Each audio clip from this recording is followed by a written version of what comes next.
Hello' everyone, কি খবৰ আপোনালোকৰ? আশা কৰোঁ সকলোৱে ভালে আছে। আৰু এইফালে মই বনাই আছোঁ পনীৰ আলু মানে মটৰ দি চব্জি বনাম। এটা মিক্স চব্জি পনীৰে দি বনাম। তো আৰু ইফালে বাচ্চাটোক মানে টিকলাটোক আমাৰ বহাই দিছোঁ, ৰিক্সাত বহাই দি টিভি চাব দি পেলাই মই ইফালে কাপোৰো ভিজাইছোঁ কেইটামান। এই কাপোৰকেইটা ধুব লাগিব। মানে ৰমজান মাহ আহিলে, এইটো ৰমজান মাহৰ বহুত আগৰ ভিডিঅ' হয় কেইদিন।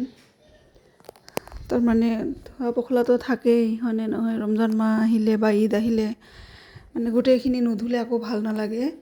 সেইকাৰণে মানে চব লৰালৰিকৈ মানে ধুই পেলাই মানে এইখিনি আকৌ সামৰি থৈ আকৌ আবেলি মানে বজাৰ কৰিব যাম। চব্জি বজাৰ, আকৌ ৰমজান মাহৰ বজাৰ কেইটামান কৰিবলৈ আছে। তো সেইকাৰণে ভাবিছোঁ খৰখেদাকৈ কৰি থৈ এইখিনি সামৰি থৈ যাওঁ। আৰু চাওক নাই, আহোঁতে ইফালে এটা ড্ৰেগন ফ্ৰুট লৈ আহিলোঁ। মানে ফ্ৰুটটো খাই ইমান এটা ভাল নাপালোঁ, মানে বেছি পকি গৈছে। বেছি পকি যোৱা বস্তু খাইতো ভালো নালাগে, সেইকাৰণে বেছি ভাল নাপালোঁ কিনি। মানে আৰু এইবিলাক চাওক, বজাৰ আনিলোঁ, ৰমজান মাহৰ বজাৰখিনি অলপ অলপকৈ আনিলোঁ। চব চাওঁ কিমান দিন যায়। ৰাজমাহ, খেজুৰ, বুট, চেৱাই আৰু এইবিলাক মানে যি লাগে আৰু। ৰমজান মাহততো কিমান বস্তু লাগে, হয়নে নহয়? মানে ফলৰ পৰা আদি কৰি যিমান ইফতাৰত কিমান বস্তু লাগি যায় সেইখিনি আনিলোঁ। চাওঁ কিমান দিন যায়। আৰু চাওক না, এইটো আপেলকেইটা ফাটি থাকিল, মানে পেকেটটোৱে ফাটি থাকিল।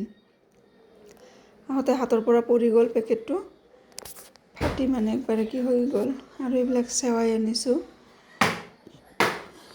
মানে চবখিনি অলপ অলপকৈ বেলেগ বেলেগ ধৰণৰ অলপ আনিলোঁ। চেৱাই, চুজি আৰু যি লাগে আৰু। আৰু এইফালে আমাৰ টিকলাটো চাওক না কিমান দুষ্টামি কৰি আছে। আহোঁতে কেইটামান সৰু আলুও লৈ আহিলোঁ। চব্জিৰ বজাৰ আনিলোঁ কেইটামান। আৰু এইবিলাক খোৱা বস্তু মানে ছোৱালীয়ে কি ভাল পায় তাই মানে বাছি বাছি লৈ আহিল, তাৰ যি খাব লাগে, খাব মন যায়। আৰু এয়া চব্জিৰ বজাৰ, বিলাহী, বিন, টমেটো, এইবিলাকে বজাৰ। আৰু ইফালে ঘৰত আহি চাওঁ আব্বা আৰু মিষ্টাৰে মানে চাহৰ কাৰণে ব্যস্ত হৈ গৈছে। চাহ খাওঁ লগাইছে। চাহ খাম বুলি আহি সোনকালে চাহ বনালোঁ। আৰু আহোঁতে কেইটামান পেটিছো লৈ আহিছিলোঁ। ভাবিলোঁ যে ঘৰত গৈ চাহ খাব লাগিব, সেইকাৰণে পেটিছ কেইটামান লৈ আহিলোঁ আহোঁতে। আৰু এতিয়া মই তেওঁলোকক চাহ দি লওঁ।